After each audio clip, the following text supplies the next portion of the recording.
Hey guys, and welcome to another episode of Flavor and Fiction.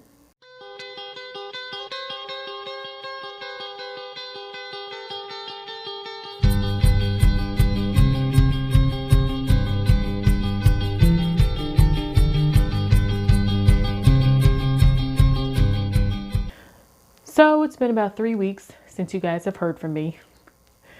Things have been changing and I've been traveling, not on vacation, but I came down south to stay with my parents for a little while. And just trying to keep up with work and everything else. It's been a lot to try to get in the reading and to make these episodes, but I'm back and I'm very happy to be back. I was about to say I'm happy to see you again. I can't see you. Okay. So the book for this episode fit the category of a book by someone that you admire. And I went back and forth about whose book to choose because there is a lot out there by people that I admire that I haven't read yet. But in the end, I chose Born a Crime by Trevor Noah. If you know Trevor Noah, if you don't know Trevor Noah, he is the host of The Daily Show. Like political comedy he does. And he is one of the best storytellers. And I thought that before I even read the book.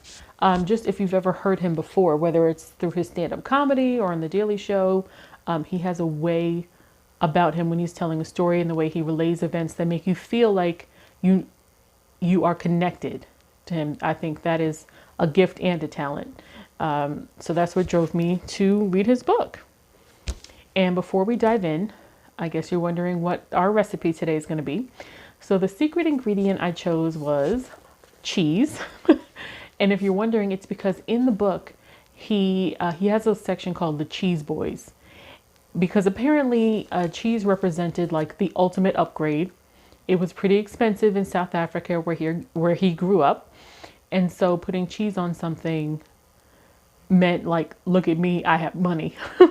So I wanted to find a recipe that showcased cheese, but I didn't want it to be something simple that I had made before. So I decided instead of the usual baked mac and cheese that I do, I decided to go with a low carb version, and we made cauliflower mac and cheese. And guys, it was actually pretty good. So at the end of this video, you're going to see me do the recipe, and you're going to see my family taste test it. So here we go. Okay, so first things first, let's first talk about the title, Born a Crime. Trevor Noah was born in 1984, I believe, during apartheid. And if you don't know what apartheid is, it's hard for me to imagine you don't, but it was a system of segregation in South Africa. And that's a very simple explanation. It goes much deeper than that, but that's what it was. And part of apartheid meant separating people out into racial groups, and you had to stay within those racial groups. And the three main racial groups were black, white, and colored. Colored meaning mixed. So Trevor's mother was black. His father was Swiss German, so white, which of course means that he is colored. And if they saw a white person with a colored child or a black person with a colored child, it obviously was an indicator that a crime had been committed, because it was a crime for a black and white person to have sexual relations. It could get you up to 5 years in prison.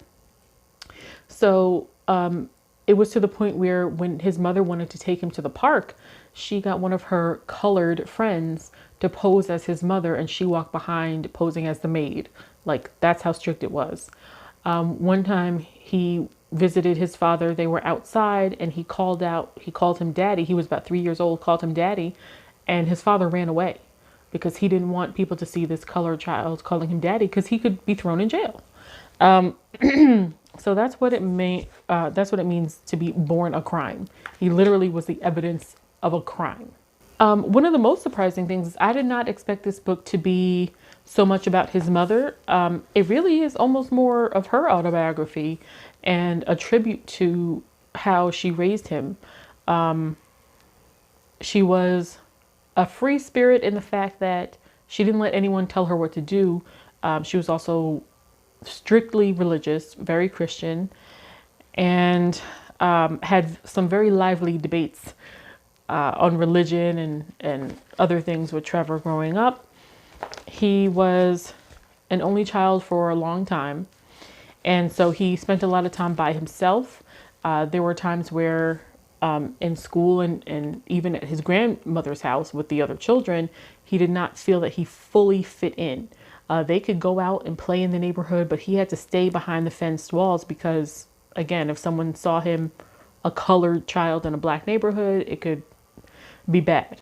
He talks a lot about being in school, and you know how everyone has to find their group in school, and people end up gravitating toward different racial groups. Not always, but you know, it happens. Well, there were times where he didn't know where he fit in. He went to private school for some time, but then he went to public school, and it was just hard finding his place. But having a sense of humor and helped get him through. He didn't feel like he belonged to any one group. Like, he wasn't one of the uber popular guys. He wasn't the ladies' man or anything like that. But he found, with his humor and the fact that he knew so many languages, because in the area where he was, there were so many tribes, people descended from different tribes, that there were so many different languages. And one of the points he makes is that when you speak to someone in their language, you know, you can really get to the heart of them. Like, they really feel more connected to you. So he took it upon himself. He knew English and I want to say Zulu. Let me think. I want to say maybe like somewhere around 5 different dialects at that time. Like, just even if it's just little bits and pieces, it helps. Because there were so many people who, once you leave your little area, they didn't feel safe, or they didn't have anyone to look out for them because they didn't speak the language. So like, being bilingual, trilingual was, served him well. He also shares with us how his parents met, and how even though they had a relationship, there was no, illusion of marriage or having a real long-lasting relationship. But his mother wanted a child and basically told his father, look, I want to be the mother. I want you to be the father. You don't have to be involved. I just want a child. And he finally relented. Trevor doesn't know why, but he finally relented, and there Trevor was. And years later, her mother started dating this man who eventually became his stepfather and the father of his 2 half-brothers. And he was a mechanic, and he had a very complicated relationship with Trevor. Before they were married, and even right after they were married, it was like, this is your son. Like, Patricia, come get your son. And then things got more complicated as the other children came. His stepfather had a hard time getting his footing financially, and his mother was such a go-getter and the more successful one in the relationship that, of course, that bred some resentment. And he used to smoke weed a lot, but she, his mother kind of nagged him to stop smoking so much weed. And so he ended up trading that off for alcohol, and things got ugly. And he lived through some definite tumultuous times. And, I don't want to say too much because I don't want to give away certain things that happened, because certain things that happened definitely took me by surprise. And I want you to be able to have that same reaction. So I'll leave it there when it comes to his stepfather. One of the things Trevor is really well known for is his way of breaking down conversations on race relations where everyone can understand and empathize. And he does that in various places in the book. I remember one of the pieces that he talked about was that, in Germany, people are taught about the Holocaust. Children are taught about the Holocaust. There were apologies for citizens and there were restitutions made, but that in South Africa, very much like America, it's kind of taught like in America, we're taught like slavery happened and then Jim Crow and then Martin Luther King came and everything's better and racism's over. And that's pretty much how apartheid is taught in South Africa. Like, let's not talk about these ugly things. Because even now, in current day, South Africa is going through, they're still being ravaged by Europeans. I'll put it that way. Like I've definitely wanted to visit South Africa, but part of me is like, I feel like I'd have to do my research to make sure whatever touristy things I'm doing, my money is going toward Black Africans. Because I'm sorry, like I don't want to put my money towards colonialism efforts. Again, the way he words things and the things he points out are things that you've probably thought of in abstract, but when he writes it down, you're like, yes, that's exactly what I've thought. Like, I can't tell if I've had these thoughts before or if he's just so good at explaining things that I'm like, just realizing that these are ways that I've felt. So that's what I really like about Trevor Noah. And I mean, the book is just filled with his experiences. I mean, of course, a lot of it has to do with race and religion, but it's really also about the tenacity of his mother and how she basically single-handedly raised him to be a man. Of course, at times he resented her for choices that she made, but in the end, he wouldn't be where he is now if she had not passed along certain values and just raised him the best she could. So it's really a tribute to her. That's what I really loved about it. That was a surprise. So I definitely recommend, get it here, Born a Crime by Trevor Noah. Check it out. Check out some of his stand-up bits on YouTube even, or The Daily Show on Comedy Central. And now we are going to get to the part where I show you the cauliflower mac and cheese. So here we go. Start with 1 large head of cauliflower. Get your water boiling, and then you want to break the cauliflower into small florets and get it ready to boil like this. You're going to boil it for about 5 minutes until it's crisp yet tender. And then you're going to drain it.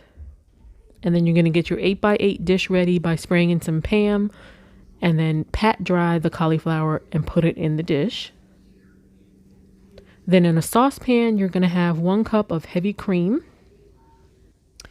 And you're going to put in your cream cheese, break it up a little bit. And your Dijon mustard. I got Grey Poupon because I'm fancy. And dump it in there. And then get a whisk. And as it's melting, you're just going to whisk it around until it's smooth. And when it is, you're going to dump in about 1.5 cups of shredded sharp cheddar. And then whisk that around as it melts.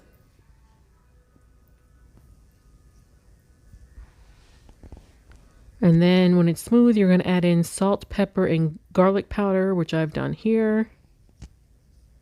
And just keep whisking.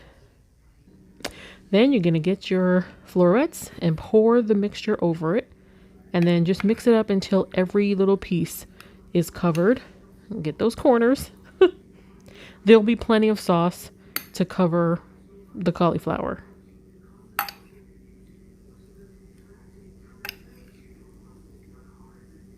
Okay, then you're going to pour on about 1/2 cup of shredded cheddar. I put on more than that. And just stick it in the oven and you are finished. Beautiful. My mom and my sister are ready to taste. And here it is. Here we go. They're taking their first bite.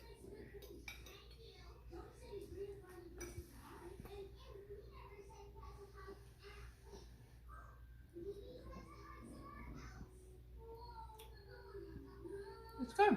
It's good? Oh, Yay! Yeah. Oh, this is really good.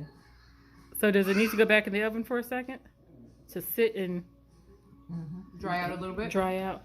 Yeah, because we got a lot of sauce here at the bottom, so we're gonna put it back, let it just sit in the oven. I just turned the oven off, so we'll just let it sit. But apparently it's 2 thumbs up. As you can see, it was very well received. Everyone loved it. It was gone quick, and I'm sure I'm gonna make it again because it was so easy. It was ridiculously easy. So I'll definitely be making that again. It's a good side dish or even a good snack on its own. It's low carb, so that's a selling point.